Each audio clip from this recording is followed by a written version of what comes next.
Comfrey battling that flood and facing a massive cleanup after major flooding on the south side over the weekend. Many residents and plenty of people who don't live there rushed to help protect Comfrey from the rising waters. Nick Beck got a look at what the rain left behind. Well, if you don't want wastewater in your basement, you better maybe come out and get a raincoat on and give me a hand, because we need to get a pump going here. All of a sudden, within an hour and a half, we were flooded. It was unbelievable. And it turned out this is by far the worst flooding we've ever had in this community. Andy England brought a tractor with a great big manure pump into town. Firefighters, residents, and non-residents alike rushed to sandbag man pumps, keeping track of the rising water that eventually flooded over 20 acres of the city.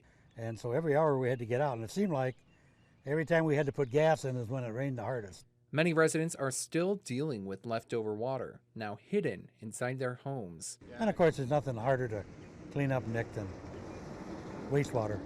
Water is one thing.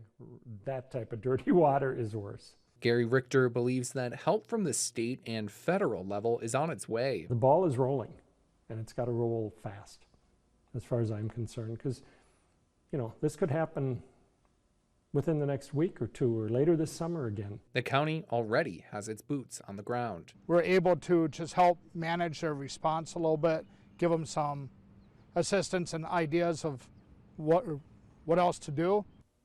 It could happen again any time, and I don't mean to scare people, but for anybody, with so many things changing, we definitely have to change what we've got here drastically, and nobody needs that. Nobody deserves that. Can manage water to an extent, but the water's always going to win. Shouldn't happen to us, and it's not going to in the future if we can catch this. In Comfrey, Nick Beck, KEYC News Now. The Salvation Army donates kits to those affected by flooding in the area. If you live in the cities of Comfrey, Springfield, or Sleepy Eye, the city has flood cleanup kits. Included are bleach, mops, and cleaning cloths. Residents we talked to gave the Salvation Army high marks for reaching out so quickly in response to the flooding. I mean, this all just happened over the weekend, and they were here already today dropping them off. The community in a whole coming together. When the page went out to the fire department as far as coming to sandbag, we not only got the fire department, we got a lot of community members that came in also. So the way Comfrey sticks together is amazing.